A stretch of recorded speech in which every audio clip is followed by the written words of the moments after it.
AWA Championship Wrestling.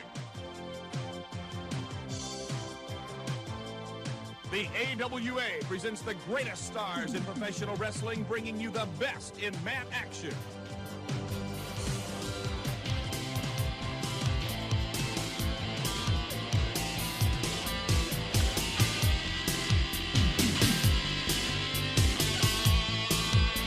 What's going on, people? OverAF Nation is back. I'm so happy to be here watching AWA SuperClash 3 this week.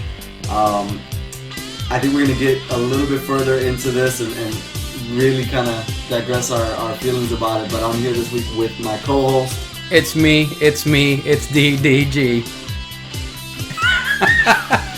What the fuck? I love it. I like my own stuff. It's perfect. That's awesome, man. How you been? I've been good, man.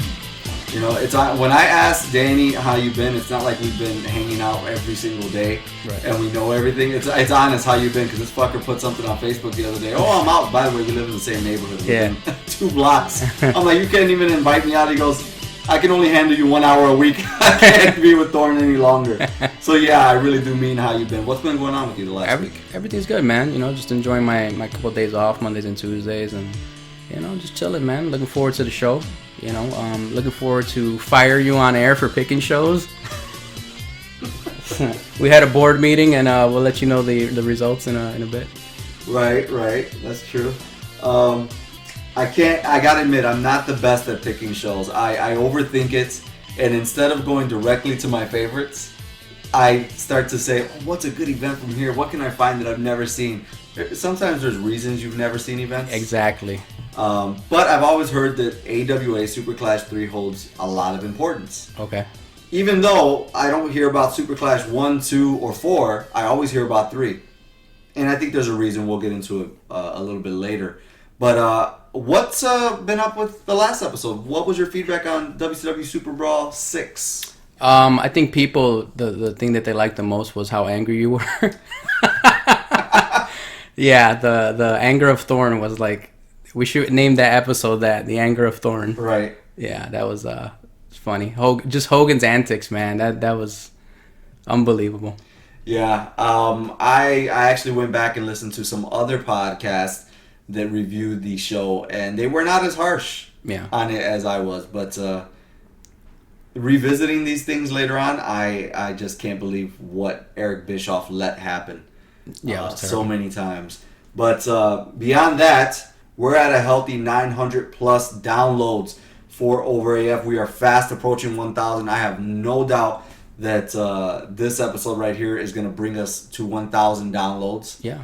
I have no doubt about that. It's a great milestone, man. You know. Oh my God. It's phenomenal. We want to thank everyone that downloads, that reviews. We appreciate it, man. You know, I mean, when we started this, I don't think, you know, we imagined that we would be reaching people all over the world. You know, and we appreciate it. We appreciate you taking time out of your day to listen to us talk about, you know, what we love, which is professional wrestling. Yeah, absolutely. Plus, it gives you a reason to, you know, look back at maybe events you haven't thought about watching, give use to your WWE Network account, maybe give you a reason to pick up Impact. Plus, if you want to, it's only $8 a month. No, they're not sponsors here, but they do provide a quality service. I like it. I dig it. But that's not what we're talking about this week. There's other things to talk about this week, like what's over now. What's over now? I'm glad. Good segue there, Thorn. I like that. So, this Sunday was the NXT pay-per-view, TakeOver Portland. Really good pay-per-view. Headlined by Tommaso Ciampa facing Adam Cole. Really good match. Adam Cole goes over. The big thing that happened there was Johnny Gargano turned heel on Ciampa, so I'm expecting a really good program between those guys, former DIY teammates, as well as Charlotte appearing and accepting Rhea Ripley's challenge to face her at WrestleMania, which was awesome. So NXT was over right now. As far as on Raw and AEW, nothing really caught my eye. I don't think there was anything that was really over. The only thing I saw was the Hogan. Oh yeah, the Hogan promo. What did you think about that? I know you saw it. Yes, I did see it, and I love that since we've started doing this segment, What's Over Now, we've had somebody from the past, as this podcast is about the past, kind of retro, to talk about almost every single week, which is awesome. Last week it was Goldberg. This week it's Hulk Hogan, which is both of our favorites.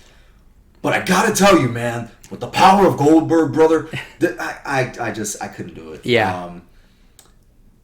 I felt like there's moments when Hogan should dial back the brother.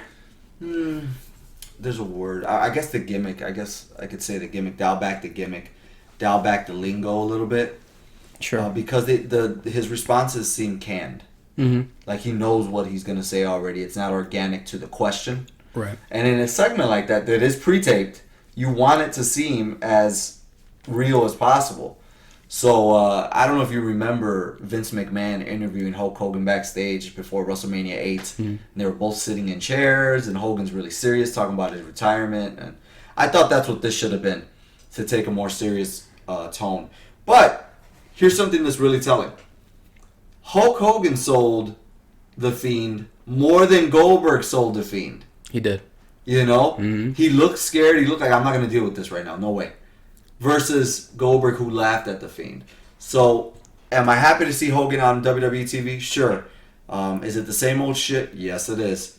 But it's very telling when, you know, somebody as legendary as Hulk Hogan can sell the fear and concern of the heel more than the actual person that they're going against. I think he will be getting attacked by The Fiend, because remember, The Fiend did warn him.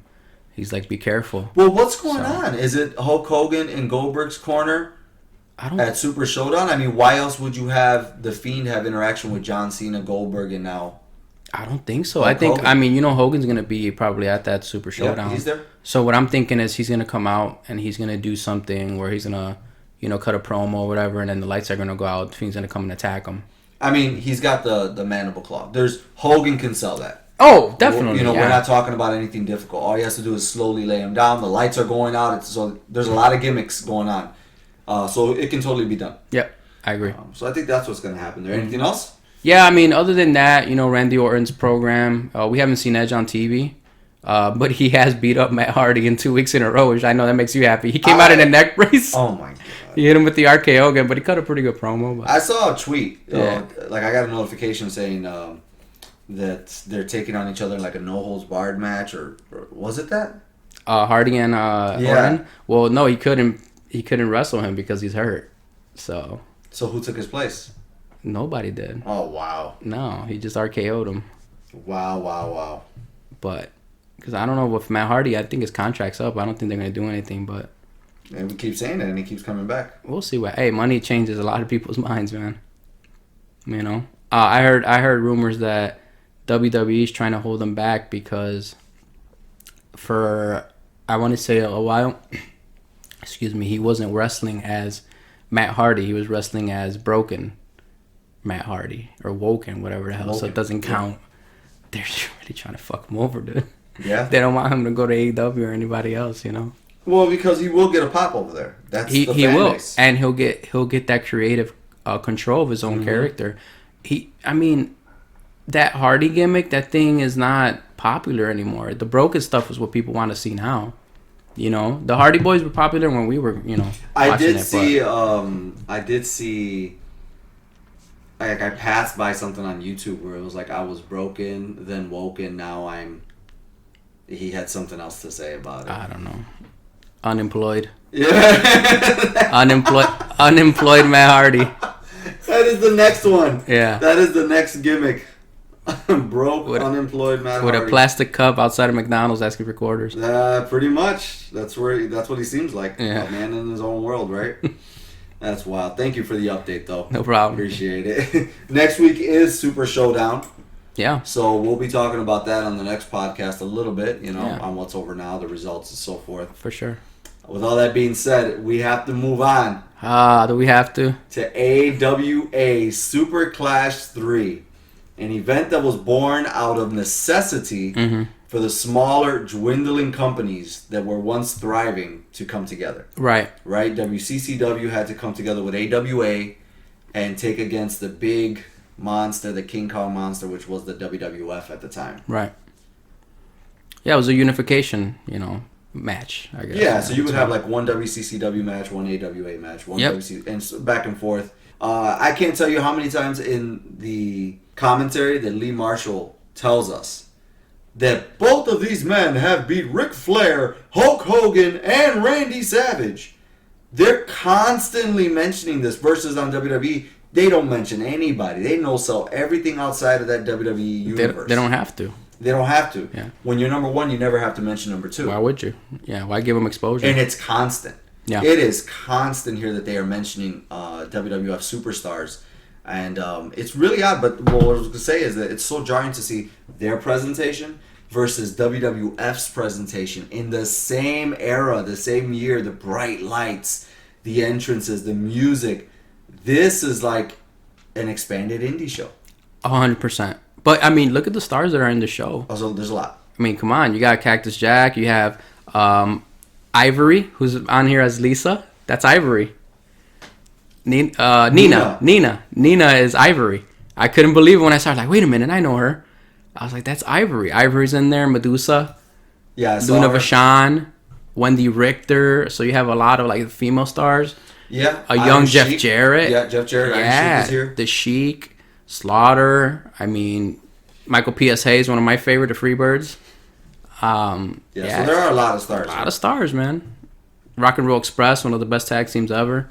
So you got a lot of stars on this show. And AWA SuperClash 3 is going to be held in our own hometown of Chicago, Illinois. At the UIC Pavilion, the attendance was 1,672 people. Now let's compare that to the WWF in the same time frame that came to Chicago the next year and drew 15,000 people versus 1,600. There is a big, big gap. Just to let you know, the Survivor Series, which is in November 1988, this event, AWA SuperClash, was in December of 1988. That particular Survivor Series drew 13,000 people. Amazing. So this is why these two companies had to come together. Now imagine if this is what they got together, what were they drawing on their own? Right. 500 people, Easy. crowds, 300 people, Yeah. So it sucks for them that they felt they had to come together because nobody ever agrees. This is back in an era where they wouldn't even admit to each other that it was a work. Right, exactly. It's not a work. Who do you think you are? I'll take you down right here. Just put your leg there. Yeah. Don't fight back. Exactly. But this show starts out with the Guerrero brothers, Chavo Guerrero, Mondo, and Hector against Cactus Jack and the Rock and Roll RPMs. No, the RPMs. It says the Rock and Roll RPMs. It's the RPMs. Okay. Against the RPMs, which is Mike Davis, Tommy Lane. Yeah. This goes 6 minutes and 35 seconds. Now, I had no interest whatsoever unless Cactus Jack and Mick Foley was in the ring. Right. Exactly. I mean, you know what? I think it's Hector Guerrero. He reminds me a lot of Eddie Guerrero. He looked just like him. He looked just like him. Yeah. And the moves he was doing, those flips on his head, it was like back then, you're like, whoa, like you didn't see stuff like that. Well, you know what, too, is that Hector came off as almost humble. Like, he's the youngest one out of the other guys. He came off very humble in that match. Even though he was following up on what they were doing, he didn't seem as, like, eager to get in the ring and eager to show off versus Chavo and Mondo that were just all over the place. But it was a decent match. I liked it. For a curtain jerker, it wasn't bad. Well, you know what? It's funny because... Again, it goes to show you that everybody outside of the WWF was doing hot matches up front. Right. Where WWF would begin the show with Demolition, which is automatically going to slow the pace down instantly. Right. Other places like NWA, WCW were opening with the Guerreros. You would see that later on with WCW in their Cruiserweight division opening up every single pay-per-view in Nitro. Sure. Absolutely. But... it was a good match. The one thing I noticed too was that there's no padding on the outside in the rings. No, that started by WWF. Cactus got flipped. Yeah, right on his back, bro. That's nothing but concrete. I was like, wow, man. Well, that's all him. Nobody asked him to do that No, shit. probably not. That's all him saying, I want to do this, let's do that. And they probably didn't even talk about it back then at this era. Right. But the Guerreros do go over on Cactus Jack and the Rock and Roll RPMs. I'm going to keep calling them that. Whatever, That's what I'm fine. seeing. Yeah. But that's followed up by Nina, the future Ivory, who we would not see until, 1997, 98? Yeah. It took her a long road to come to the WWF. But here, in 1988, she's gorgeous, man. Beautiful. With the big hair. Beautiful. I love that 80s poof hair on her. Absolutely. And she was the champ, yeah. Right, and what they're talking about throughout the entire pay-per-view, they're constantly going back to women because later on in the night, the women's revolution will be presented in all its glory with a women's lingerie match. Yeah. Battle Royal match, I'm sorry. So they're going to have a bunch of women who barely have any bodies whatsoever out there in lingerie. And in the next matchup, we've got the WCCW World Light Heavyweight Championship with Jeff Jarrett, the champion at the time, taking on Erich Embry. What is Erich Embry's gimmick here? Ric Flair? Erich Embry is going under the flamboyant gimmick. When I tell you he looks like a coked out Tony Schiavone, he looks like Tony Schiavone who hasn't slept in 5 days. Oh my god, he does. He looks atrocious, dude. And Double J, the baby face. Oh yeah. Literally baby white face. White meat baby face. Oh my goodness. Completely. I mean, I thought Jarrett looked like a baby, like really young when he came over to the WWF and started doing that gimmick. Yeah. But no, here he's even younger. I mean, this has got to be like a 21, 22-year-old Easily. Jarrett. Sure. Absolutely. You got to have a lot of respect for this guy. This guy was born and bred into the business and still lives the business today backstage in the WWE. Absolutely. But the match itself, I don't know if somebody got injured, but a 4-minute match for a championship, it was just not very good. Well, there's a lot of quick matches on this card. Yeah. Oh, yeah. A lot of them. So I don't want to ever hear people saying, oh, well, everybody else had respect for matches except for the WWF. No. These matches there's a lot of them that are even below 5 minutes in this pay-per-view because they try to get so many talents on the card. With that being said, give me your thoughts on Erich Embry. Dude, this is the first time I'm ever seeing this guy. I don't know who the hell he is, man. Dude, he looks like he just got off his couch. He looks terrible, bro. Like, Jarrett looks like a legit star, but this guy, ugh. And he was in this match, so he beats Jeff Jarrett. Jeff Jarrett has this shoulder injury where there's talking about he may have dislocated his shoulder and he nurses that shoulder for a while. Clearly Jarrett is just selling because he does do quite a few moves that require that shoulder later on. But here's the thing about that. Erich Embry this is his 4th time winning the WCCW Light Heavyweight Championship. Oh, man. This guy. Jeez, dude. I'm looking at him right now. He's J-Bron, bro. He just looks like a J-Bron. Can you imagine the WWF giving this guy any TV time outside of being crushed? Outside of Shawn Michaels power driving him and ending the match with a power driver, that's it, dude. Because this guy, ugh.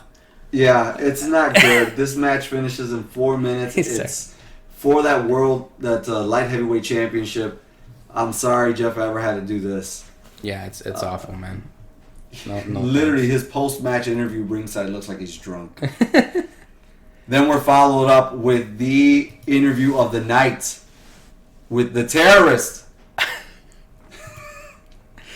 Why is she a terrorist? Because she's Russian? Yes. Oh, my God. So literally, we're not giving her that name. That's her name. They showed on the screen, the terrorist. And she's just a Russian, she's exaggerating the Lana Russian accent. Right. She is gorgeous. She does have a banging body. Yep. But apparently that's her gimmick name, the terrorist. The terrorist. I couldn't believe it. These are different times, man. Different times. You couldn't get away with that shit nowadays. Very different times. By the way, we did not mention the referee. Oh, Mike Enos? Yeah, Mike He's Enos. terrible. Yep. He's the fucking worst ref I've ever seen in my life, dude. Yeah. He has no control over the matches. He's just there. He's just there. Oh, and he looks like he has no interest whatsoever. None. What was he a part of later on? WCW. He was me Marquinez. Not me Marquinez. What the hell am I talking about? He was Mark Enos. He was there when Scott Hall came down, but he was also in the WWE. What was that tag team? with this guy right here. Oh, shit. What was it? With Wayne Bloom. Didn't we? The Beverly Brothers. Beverly Brothers. Yeah, so Mike Anderson and Wayne Bloom became the Beverly Brothers. Oh, God. In the WWF. They're awful. They're terrible. They're terrible. Both guys have nothing to them. The next match features Wayne Bloom taking on Jimmy Valiant. Jimmy Valiant. What a shitty match. Jimmy Valiant looks like fucking Dog the Bounty Hunter. Yes. Like Dog the Bounty Hunter now. Yes. And this is 1988. Yeah, like the fucking 75-year-old version of Dog the Bounty Hunter. I mean, this is a talent that definitely was territorial. What a shitty match. Handsome Jimmy Valiant, the Boogie Woogie Man. Oh, God. He honestly looks like the drunk uncle who drank too much, you know? And now he's just running wild. Or like Hulk Hogan's older brother that never made it, but you know. That match goes 24 seconds, by the way, people. We've officially talked longer about this match than the actual match itself. Yeah. Terrible. Yeah. Next up, we have a match that I'm actually really interested in. Yeah. To be honest with you. Hard hitters, man. Yeah, we've got the Iceman, King Parsons, taking on Brickhouse Brown. Brickhouse Brown looks like a star. I like Brickhouse Brown. I'm digging Brickhouse Brown. I do. But I don't hear shit about Brickhouse Brown ever. Yeah. No. I only hear, if I'm going to hear about like an older territory guy, black guy, I hear about Iceman King Parsons. Right. Who is abysmal in this match. Terrible. I mean, but they hit hard, man. They hit hard. They do a lot of hard spots. We won't talk a lot about this match, but I think my favorite part is the ending. Like, what I like about this pay-per-view is that wrestling then was like the heels had to cheat to win. Yeah. You know? Now it's like they win every single match clean, you know, which is like, damn, you know, that's why now you see fans, they don't boo the heels anymore because they don't use heel tactics. They don't, you know, you don't have like managers on the outside that would like assist and beat up the, you know, the baby face while they throw them out or hand the heel like, you know, a foreign object. You don't see that. Yeah, like, you know, you don't get pulling the tights anymore. Yeah. You don't get putting your foot on the second roll for leverage pins. You don't get any of that. Yep, exactly. And one of the matches I saw that too is it's one of the end matches, but we'll still whatever is the Rock and Roll Express or wrestling, and the heels, they were doing the abdominal stretch, and then the guy puts his hand like, come on, grab my hand, you know, and they for extra leverage. Come on, dude. Little things like that, dude. I mean, well, that's the thing. The arts of being a heel has been lost. Oh yeah, it's legitimately come down to cheap pops by insulting the crowd. That's it. That's it, because in the ring, a lot of times, if you take somebody who doesn't know about wrestling, which is who wrestling should always try to appeal to, those who don't know, so you can bring them in, right? Right.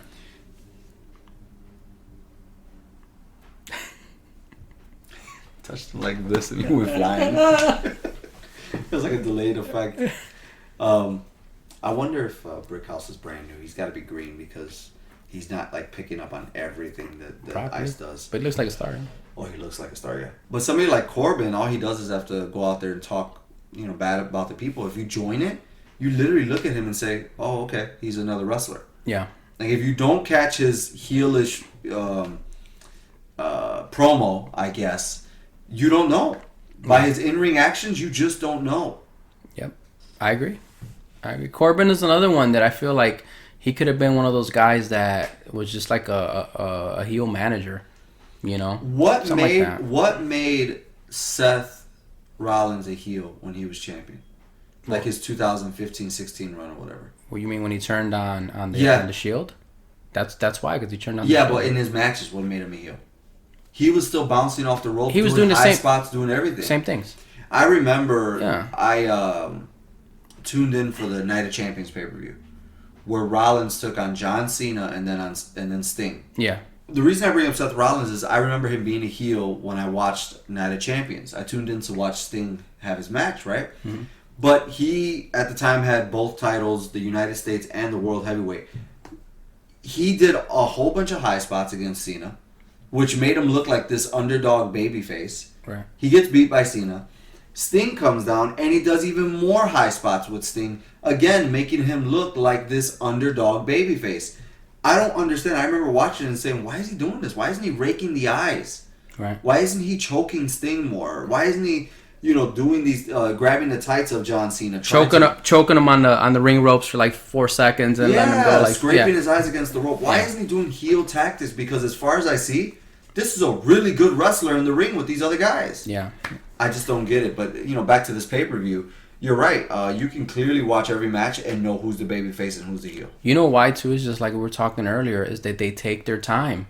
Not everything is a high spot. Now, they work limbs. There's times where they just hold the headlock. They just take their time doing stuff. There's not just a bunch of spots and, moves matter. They play to the crowd. But now, man, it's that's why we recommend you to watch these older pay-per-views, just so you can see how wrestling has, evolved, I guess you could say. Evolved and devolved. Right. There is an evolution point. Yeah. It's not to say that the business has gone down completely. It hasn't. There are high points of the business currently, mainly in the way the product is presented. Yeah. It literally looks like a video game, like a sports event every single Monday and Friday and quite possibly Wednesday, even though I've never seen an episode of NXT. Yeah. But still, like, the in-ring work, while it has gotten more athletic, they have lost the art of storytelling. Yeah. And selling, bro. Like, they do all these crazy moves. Like, just watch AEW, for example. Watch an episode if you haven't seen it. Just watch one. And watch the moves. Dude, they're doing flip power drivers. They get right back up. Mm-hmm. They're doing freaking, off the top rope power bombs. They're doing crazy stuff and kick out at 2. Mm-hmm. Kick out at 2. Or get right back up and the other guy gets offense. And it's just not... It's like a movie. You're just watching a bunch of like action scenes. But where's the story? Why should I care? Exactly. Why are all these action scenes happening? Like, do I care about the people that may die? Do I want somebody to get out alive of this action scene? There has to be a reason, a purpose for everything. And when Monday, Friday, every week seems like it's the same, same thing. Like, you're just getting the same thing with different colors. That's all it is. It's not a good deal. It's not cool. We got a little bit off topic on this, but in this match, the Iceman, King Parsons, does defeat Brickhouse Brown in 5 minutes and 41 seconds. By the way, it is for the WCCW Texas Heavyweight Championship. Yeah. I don't know what that means. So we've got a heavyweight title, we've got a light heavyweight title, we got a Texas heavyweight title. Yeah, so not only did we have a terrorist, but now we have Pocahontas. I fuck this, man. Yeah. I don't even want to go into that territory. Oh, God. It is what it is. But next up, we have a mixed tag team match, something you would not see in the WWE. No. All the way. You know when they did it? WrestleMania 15. Okay. Was the first time you actually saw a woman and man interacting in WWF. But here we are in 1988 with Wendy Richter and the Top Guns, which is Ricky Rice and Derek Doones, taking on Bad Company, which consists of Paul Diamond and Pat Tanaka, with Medusa, accompanied by Diamond Dallas Page. Oh, yeah. DDP. Yeah. Imagine those names I just said in there. After the WWF, I didn't think Wendy Richter did anything else, and here I am seeing her in AWA. Yeah. She looks awesome. She looks great. She looks great. Her most, meaningful run was in WWF. Of course. I love seeing DDP as the manager here. By the way, perfect. DDP is bigger than every single person in that Yes, ring. Absolutely. And this is before he started wrestling, right? Mm-hmm. So he was the manager. He looked great. The Diamond Exchange. Yes, sir. I love it. That name, he did so much. He did. With the Diamond name. Oh, my God. Diamond Dolls, Diamond Exchange, Diamond Stud. Diamond Stud, yep. Oh, my God. He just had so much. He looked like $1 million too, man. He did. And again, it's crazy because a lot of people don't think of DDP until they think of him doing self high five and bang and it's like, no, here we are in 1988 and he's showing us that this man has been in the business for a long time. Yeah. By the way, those who are fans today know you just saw him on AEW about 3 weeks to a month ago. Wrestling. Yeah. So. It's cool, man. It is so cool to see this. But this match goes 5 minutes and 43 seconds. Anything stand out to you in here? Sloppy match. Very sloppy match. There was just too much going on. Look at Mark Enos. He doesn't know what the hell he's doing. Mm-hmm. Come on, dude. How many people are in the ring now? Break it up. Look at him. He's not invested whatsoever. Yeah. It's not a good match. No. What I will say is it's cool to see Pat Tanaka in there doing something different. Usually, I remember seeing him with the Orient Express. Right. I think he was in another... I mean, he's been in so many tag teams, let's put it that way, but he's kind of classic for that. And then seeing this young version of Medusa later on in Alundra Blaze and so forth, she looks gorgeous. Yeah, she looks great. Yeah, she looks awesome. And did she come back recently too? Some way, somehow, somewhere? She came back just for... She was inducted into the Hall of Fame. But she didn't... I don't think she wrestled. She had a gimmick where she... She won the 24/7 title. Right. She did something like that. And she sold it to $1 Million Man, didn't she? Right, because everybody has a price. Exactly. That's perfect. Yep. Yeah. So, I mean, honestly, we don't know what to say about this. It's a mess. It's a sloppy match. It's a sloppy mess for 5 minutes and 43 seconds. We're going to move past that, go on to... Do we have to? We're going to go on to Greg Gagne taking on Ronnie Garvin for the AWA International Television Championship. In the next match, we've got Greg Gagne taking on Ronnie Garvin. There is so much personality in this match. Yeah, okay. I mean, this is just bad. I mean, ugh. I don't know what to say. I'm speechless. It's for the AWA International Television Championship. I don't know what's going on here. Like, there's so many titles on the line that seem unnecessary. Yeah. It makes me think of how certain older wrestlers today say there's too many titles. If there's too many titles, then they don't mean anything. Exactly. But here we are looking at 1988, and almost every single match has a championship on the line. Yeah. I don't know what to say about this. The reason we're so speechless about this match is that it legitimately just is blah. Yeah, it's too old. It's basically two veteran wrestlers, wrestling, but it's just they win by, what does he win by, a count out? Mm-hmm. It's so bad. Like, there's just no real ending to it. There's no heat. It's nothing. To this match. It's bad. It's a go take a piss break, match.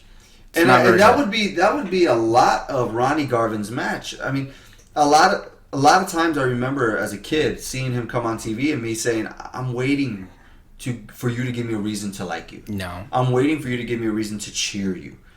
I don't remember anything about Ronnie other than, God, you're boring. Remember when I told you the only thing I remember him was when we was Greg the Hammer Valentine, where they both had the shin guards and they used the figure four. That's the only time that I remember that they had a program, and I loved it. But again, thank God for the prop. You've got two guys in there who don't have personalities. They just walk out and wrestle. Yep. And honestly, while there may not be a ton of personality on this show, later on, we're going to see somebody who really, really stands out, and I'm going to mention it. To me, I was like, wow. Yeah. It's like night and day from what else we've seen in this event. But Greg Gagne and Ronnie Garvin, I mean, this is a snore fest. Big time. Yeah. And you're right, Greg Gagne does defeat Ronnie by count out for the AWA International Championship. Goes almost 6 minutes. That is your time to go and take a piss. Yep. Absolutely. Right. Next. Yes, so after that, we've got the Lingerie Battle Royal. Shall I name the competitors? Absolutely. All right, because this is awesome. We got the Syrian Terrorist, Bambi, Peggy Lee Leather. Yeah. Lori Lynn, Brandy May, Malibu, Nina, Pocahontas, and Luna Vachon. Luna Vachon. Wow. Yeah, I'm sorry, go ahead. It's a thing. It's yeah. Well, again, what stands out to me is that we would not see this in the WWF until, decades later, in the 2000s. Yeah. We would not see this many women in one company being represented. I mean, a lingerie battle royal is that very, But think about it, correct? right? No, but this many women, we never saw this on mainstream. True. And the thing with this is like you can get eliminated. I believe it's if they strip your clothes off or if you get thrown over the top rope. But there's so much stuff that goes on in this pay-per-view that you look at, you're like, damn, this would not fly. The match prior, I forgot to mention, they spank Medusa. They literally hold her and spank her, and it's like that will not happen today. You know that just won't happen. So look at this sloppiness. It's just oh my God, people are gonna get hurt. There's just so many people in the ring. Well, the Syrian terrorist is in there, chopping it up, blowing things up. A boob just flew out from that. I don't know who the hell that is. There's a few times that you see like a couple boob shots in here that don't get covered up at all. Yeah. I saw it earlier with Medusa. Yeah. At the tail end, I forgot what happened to her, but she kind of fell backwards and she had to readjust, and there was like a clear shot of her nipple and boob and everything. Yeah. But, you know. The Syrian terrorist. This was the full Nelson. I mean, it does remind me of like Glow. Yeah. You know, or WoW. Yeah. Women of Wrestling. Mm-hmm. I watched that show. That was great. I remember watching it. I was like, that's cool. They can draw 100 people. That's nice. It's fun. Well, it was in a time where like women's wrestling wasn't viewed as serious. You know, now it's different. Now they main event. Absolutely. Which is good. I love that. But nevertheless, the Syrian terrorist wins the battle royal. I think she won. I think it was like 10 grand or something was on the line. Right. But yeah, enough for her to retire and go back to Russia and or Syria, wherever the hell she's from. Yeah. This match goes 8 minutes and 36 seconds. Again, anytime you can see women in the ring, that's great. They're fit women. Some look nice. But we'll move past that onto somebody that, again, I just don't remember seeing until he came. So many of these people. Mm-hmm. We didn't get introduced to them until they came to the WWF. Sergeant Slaughter's here. Yeah. He's taking on Colonel De Beers, another man that is managed by Diamond Dallas Page. Not a bad match. It was pretty... Do you know who Colonel De Beers is? I don't know. Recognize him at all? I don't at all. I do not know who he is. He was only in AWA. Yeah. I don't think he ever made a name for himself anywhere else but AWA, so... Yeah, I'm not really sure. I don't know how he makes sense with Diamond Dallas Page at all, because this whole thing seems weird. I get Colonel De Beers versus Sergeant Slaughter. I just don't get Diamond Dallas Page with Colonel De Beers. Right. Maybe to give him a personality or something. Bingo, exactly what I was going to say. That's the only thing I can imagine, but it goes no time. Apparently there's no time period for this. Yeah, there's it's a boot camp match. There's no referee in the ring. Yeah. They unsanctioned. They can hit each other with whatever. The most surprising part is that the Sheik comes out. The Iron Sheik with General Adnan. Yeah. The funny thing, too, if you watch it, the Guerreros come to help out Slaughter, and then, dude, Sheik is no-selling the shit out of the Guerreros, bro. He just no-sells them like you wouldn't believe it, leaves the ring. He's like, eh. We've got the Samoan SWAT team taking on Michael P.S. Hayes. My boy. And Steve Cox. By the way, the Samoan SWAT team is consisted of Samu and Fatu. And we know who Fatu is. Rikishi. Rikishi, baby. A skinny Rikishi. Mm-hmm. If you can believe it. And actually, quite frankly, a skinny Michael Hayes. He's not in bad shape here. He looks in good shape. Absolutely. One of my favorites, man. I love Michael P.S. Hayes. Freebirds, come on. A lot of personality. Oh, forget it, dude. Forget it. His mannerisms in the ring, he was a star. He understood how to get a reaction. Yeah. Exactly. He understood how to get a reaction. They got Jägermeister shirts on? Oh my god. Come on. They got Jägermeister shirts on. Did you see who's with them? That's one of the Freebirds. Yeah. That's Buddy, yeah. Buddy Roberts. Mm-hmm. That's hilarious. But it was a good match. It was one of my favorite matches on the. I think I would want to say this is probably the second best match on the card. The way that they have chemistry, it was just a really good match. Well, it is his kids. It is. Yeah, it is. They're both twins. So. Yeah, I find it amazing because again, Rikishi is another guy who's been in and out of the business since, God, like 85, really. 85, 86, and then he doesn't really get to shine in the light till 98, 99. Right. You know, that's crazy, It just man. goes to show you, man, you got to have that good gimmick, bro. Yeah, you have to have a gimmick. And every time you blow up, it's almost certainly always in the WWF. Of course, because they make stars. Yes. They make stars, you know. So, but no, it was a really, really good match. Hard hitting. Hey, they made a star out of Doc Hendricks. They did, for sure. PSA, Michael PSA will always be more legendary than Doc Hendricks. Oh was. God, that was terrible. Yep. Very hard hitting Samu and Fatu. Yeah. In this match, I love them. I got to know them in WCW, like 90, 91. I was 4 or 5 years old. I remember switching to the channels and seeing them all in black and, you know, doing their head thing. I didn't like them so much when they came over to WWE as the head shrinkers. Head shrinkers, yeah. I thought the gimmick went too far then. Yeah. You know, with them eating chicken raw. I was like, I don't know about this shit. Right. But I liked them. I understood them as a Samoan SWAT team. Yeah. It's a great name. Yeah, it really is. This match goes 8 minutes. Again, this is for the WCCW World Tag Team Championship. So another title is on the line. And the Samoan SWAT team retains. They do, but they win by cheating, right? Because the manager comes in, That's right. hits Michael Hayes, and 1, 2, 3. That's what you want to see, man. It doesn't. The cool thing about that is that the heels win, but they win because they're cheating, so it doesn't bury the baby faces. You're like, well, the only reason they won was because, you know, they cheated. Empty seats. A lot of empty seats. Yeah. Yeah. We're kind of referring back to they've got a little bit more light in the arena during this match, and you can see all of the empty seats. The UIC Pavilion is a 9,500 seat arena, and AWA SuperClash was only able to bring in 1,600. This is like TNA levels of abysmal. Yeah, well, I mean, I think it's just because you know, how you promote it, man. You know, you got WWF at the time, which is just, you know, look at the stars they had, dude. Come on.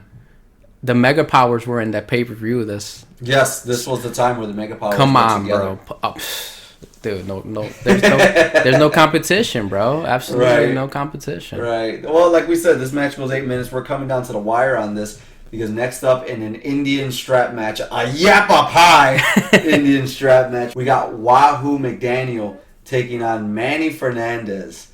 Danny, you want to take this one? Dude, hard-hitting match, but Manny Fernandez is cutting a promo, and the gentleman that's in there, what's his name? Fujiwama. I think he's the champion. WGP champion. Yeah, he's like, he calls him a zipper head, bro.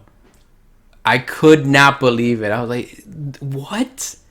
Like, even back then, dude, you got a terrorist. Yeah, Fujinami. You got a terrorist. Now you got this guy calling. Oh my god, dude. You got somebody being called a zipper head. Yeah, because they're Asian. It's so bad. But Manny Fernandez does look like a heel. Yeah, he does. You know, he looks like a Latino Terry Funk. Mm-hmm. So, but it's a good hard hitting match, man. They both get busted open.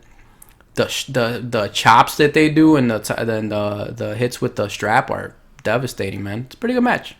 Yeah, again, this is back in an era where WWE was pushing the very athletic steroid kind of look.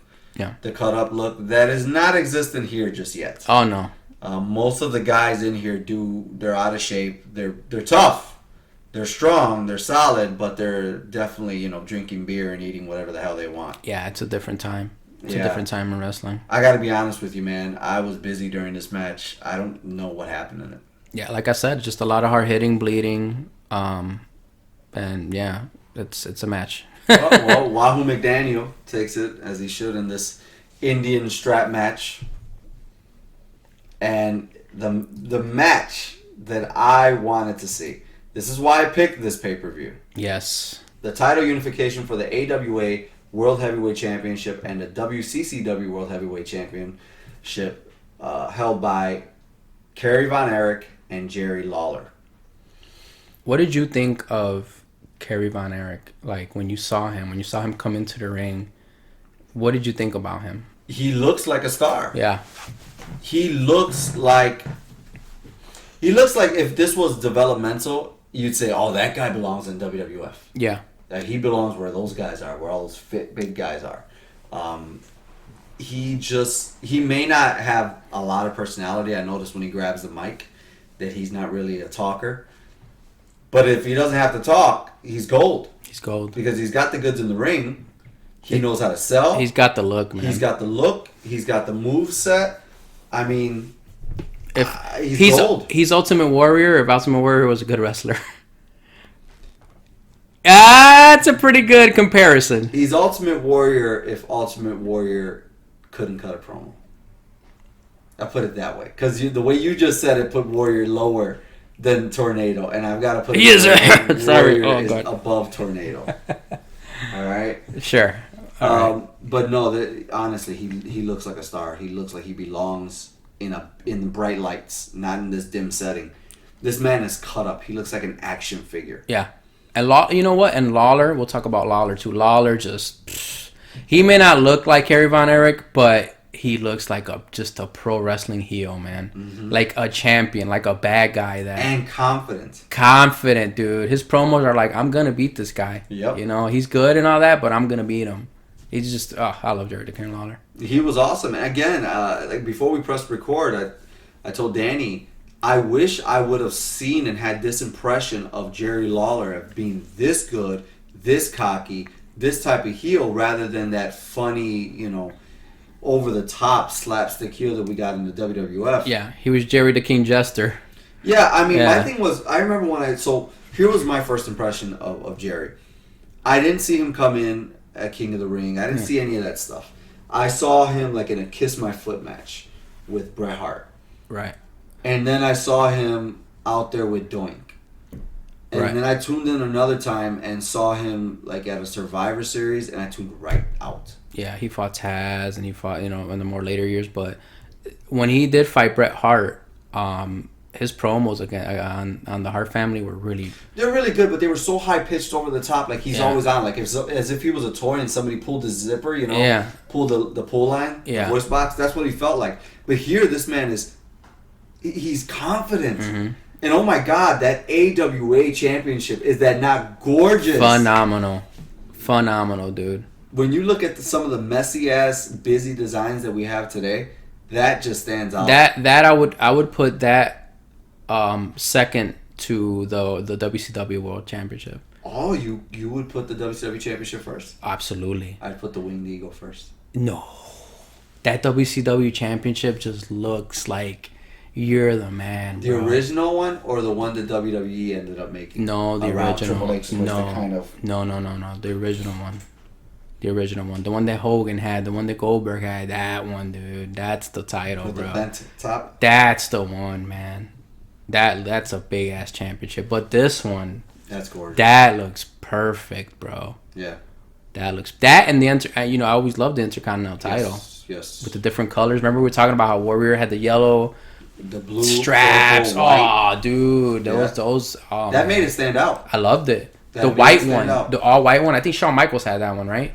All white. Warrior had the white one, as well as Shawn Michaels had the white one. Phenomenal. And loved it. In later years, when they revamped it, I think Cody Rhodes held it. Yeah, you're right. He brought back the white strap. Right. Yep. Let's talk about something that happens in the beginning of this match, which you pointed out to me. I saw the spot. There's a spot right in the beginning where Kerry Von Erich is bleeding from his bicep. I didn't understand why they did this, because they really don't bring it into the rest of the match. But you noticed something before I did at all. Yeah. So he goes into his jacket. He's actually doing it right now. We're watching it. And I believe that's where he had the gimmick. And he just cut himself. I guess, it got loose and it cut his bicep. So they ran with it. He tells Jerry Lawler, like, hey, throw my arm into the rope to kind of sell that injury. But it's even dangling from his finger, we noticed, remember? We're like, what the hell? The gimmick is dangling. He throws it out of the ring. So it was kind of weird. Yeah, I'm not sure what happened. Maybe it was the blade for him to use later on. Yeah. And he was hiding it in his jacket and it cut his bicep. That's what I'm thinking. Yeah. Happened. So they ended up doing this spot where he backs him into a corner. You can see it's kind of slow in the beginning. They're actually talking quite a bit. And I think Kerry ends up telling him, hey, do something to my arm. And then they don't follow up on it at all. But, man, when I said earlier that something sticks out, I wasn't talking about Kerry. I was talking about Jerry Lawler sticks out so much as if he understands what it is to be a pro wrestler. Absolutely. He understands what it is to be a sports entertainer as well. Jerry Lawler is pro wrestling personified. 100%. I mean, earlier on, I've heard about all of these other people we've talked about. You know, Sergeant Slaughter, Iceman King Parsons, Jimmy Valiant, Jeff Jarrett, all these people. Mick Foley, they weren't there just yet. But Lawler just, when I see him moving in this match, I'm like, man, he knows what it's about. Amazing. He gets it. Everything matters. Everything. And I love that every time he cheated, which of course he's a heel, he's going to cheat, right? Exactly. He did it where the camera was. So they can see it. And at points in times, he would make it so obvious that he was cheating, but that the referee couldn't see, right? Because everybody's smarter than the referee. Yep. And that's the point. One part that he did that I loved is that I guess the commissioner's telling him, check his tights. So Jerry Lawler grabs the gimmick and puts it behind his head. He's like, go ahead, check my tights. And he looks, there's nothing there, and he puts it right back in. As soon as he turns his back, I'm like, oh, that's phenomenal, man. It's so good. But Kerry Von Erich, too, man. I mean, a phenomenal wrestler, man. The look, the women loved him. I mean, I was about to say, you know that man was getting it. Forget, dude. They were making. He was making out with women, you know, coming to the ring in Texas. You know, like it was amazing. But this was a phenomenal match. I loved it. I think if you're gonna watch one match, it's definitely this one. Absolutely. So, but it's a very bloody match too, man. Kerry Von Erich.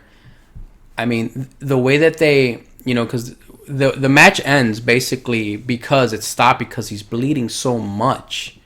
But the fact that he cut himself that well to bleed that much is amazing, dude. Like, yeah, well, that's what's interesting is that, like, so we're kind of jumping the gun slightly, but that's fine. They end the match. You know how pissed you would be as a fan of Kerry Von Erich as he's on top. So it's kind of like ending a Hogan match as he's hulking up. Yes. Like, you know it. He's back. He's going to do his thing. And they say, nope, Hogan's bleeding too much. Stop the match. Oh, my God. Perfect timing. Emotion. Yes. It's what pro wrestling is really about, man. It's about the highs and the lows. Like, your hero lost. You know, like, he won. He was going to win. But he lost, and then the whole rest of the month, you're thinking like, "Damn." Well, think about it. If this was Roman Reigns, yeah, they would probably end the match as he was laying down, yeah, trying to get up. He's valiantly trying to get up. He keeps trying to get up, but he's down. Yeah. What that does to the other guys, say the other guy's better than Roman Reigns. Right. Here, you clearly know Jerry Lawler is not better than Kerry Von Erich because Kerry's about to win despite being drenched in blood, but the commissioner says, throw out the match. It's over. It's over. He's bleeding too much. Oh. And did you see what Lawler said? I love his promo. Yeah. He's like, he did the right thing because you know what? I was going to blind him. Mm-hmm. So they saved his eye. Like, the way he said it was like, damn, you know, like, oh, man, dude. I wish. Do you think if Jerry Lawler, let's say it was in his prime, right now, would he succeed in WWE? What would he be in WWE? Absolutely. He would be in Corbin's place. You think so? Yep. Even with his moveset, with everything, he would be... What is Corbin's moveset? True. What does he do? But, like I said, I mean, do you think that style of wrestler, that look of wrestler would work now? Yeah, I do, because essentially, I mean, think about it. He's going against what the standard look was then, which is, you know, this big bodybuilder, shredded bodybuilder look, which is not too far from today. The guys are still big and in shape. They're just not as shredded as they used to be. And everything Jerry does makes sense against this guy. It does. So I do think that Jerry Lawler, take this Jerry Lawler in his prime, put him in 2020, I think he would make Roman Reigns look like a star. Sure. I think he would make... Honestly, I think he would probably be in some type of faction with Randy Orton somehow. Because they both have this laid-back personality at this point. Yeah. In their careers that we're looking at. He's just so good. I don't know how many like, even though the pay-per-view is kind of dull, this makes up for it. This was it. This was what people pay money to see. This is what I wanted to see. Mm-hmm. You know, this is the match that I really wanted to see. Anytime I can see a Jerry Lawler match, I'm happy. Right. So. And that leaves us with one match left. The Rock and Roll Express taking on the Stud Stable. Yeah. I gotta tell you, man, this sucked. Terrible. This sucked. The ending, like, why? How is this the main event? What? Are you crazy? This is your main event? And I thought, so when I was like, wait a minute, Jerry and Kerry aren't the main event? Okay, Rock and Roll Express and Stud Stable. Well, maybe they want to send the people home happy. So Rock and Roll Express is going to go over. No. This match ends in a double DQ. So what was the point of putting this last? I mean, and there's no reason for it to be a double DQ. Like, there was really nothing that they did where it was like, that warranted them both getting disqualified. It was terrible, man. It, what it does is it makes me feel like there was backstage politics going on. Yeah, you can tell that this match with Von Erich and Lawler, this had to been produced by Jerry Lawler. Like, he didn't let nobody else say, "Oh, this is what you're gonna do." He's like, "No, fuck you. I'm the champ. Mm-hmm. This is what's gonna happen." So, because all these other matches were just, I don't know. You don't remember anything from them. No. And so when I thought about, rare things to watch, I say, oh, I've always heard about Jerry Lawler versus Kerry Von Erich. I want to watch that. After watching this pay-per-view, I will only remember this pay-per-view for this match. 100%. So, Danny, I got to ask you, man, like I do every single week, who was over AF? Jerry Lawler. It's not even close. Jerry the King Lawler's over. That's my guy. I got to go the opposite of you and say Kerry Von Erich is over. Okay. Even though he got a few boos. Kerry? He got a few boos. Absolutely. Absolutely. They even, when they're introducing him, you see some of the fans. You know Boo. why? I know why. They're in AWA territory. Yeah. Which is Chicago. Exactly. Yeah. So. He's a Texas boy to He's them. a Texas boy. Well, at least they were shouting at the end, this is bullshit. At the Yeah. end of this match, you can clearly hear the Chicago crowd, at least, 1/3 of them, if not half of them, saying this is bullshit. Yeah. To that finish. I'm still going to go the opposite end of you and say it's Kerry Von Erich who's over here. But I agree. I definitely think Jerry is just as over. He's just as over. I mean, the guy sold a claw to the stomach like he was dying. Ah!